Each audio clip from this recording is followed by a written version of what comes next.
Wait a minute now. It's a recession, but they're not telling us it's a recession? What I'm going to do for all my girlies is help get these eyebrows together, okay? A lot of us want to learn how to do our makeup at home, and guess what? I'm here to help you. So let's get started. Real quick, before we get started, we're not going to use any fancy products. We're going to use all products you can get from a drugstore. So my first product here is a brow pencil. I actually got this from Amazon. It's called Kiss Ultra Fine Precision, and I got the color in deep dark brown. So you will notice there are two ends to the pencil. One is a spool and the other is the pencil. When you're ready to use it, you just twist the pencil and you can see how fine the precision is. But before we start lining the eyes, we're going to clean the brow.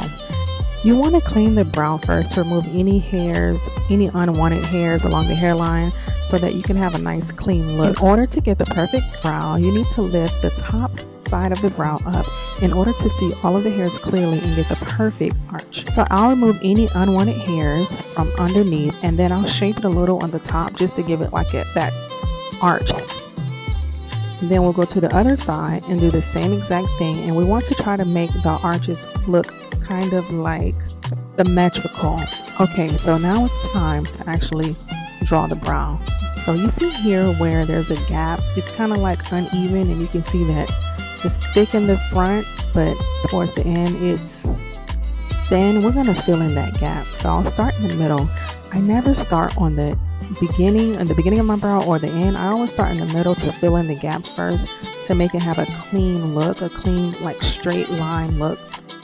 Remember, when filling in your brows, always start with a light hair like strokes. This creates a soft natural finish and gives you more control than pressing too hard with your pencil. Focus on building the shape gradually. Check the front arch and the tail of each brow as you draw. I like my tails a little longer, so you'll see I'll pull that down. You'll see me shading in the end because we want it to have like a gradual gradient look. So I'll shade in the ending of the tail ending of my brow to give it that illusion. Now the front can be really tricky because some people like hair-like strokes and some people kind of just like a gradient look. I like either, so I will do one with like that gradient look, and then I'll show you the other with the hairline strokes. To get that gradient look, you'll see me taking the spool and kind of buffing out the beginning of the brow to give it that gradient look.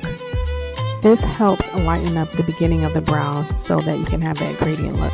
Now we will head over to the other brow.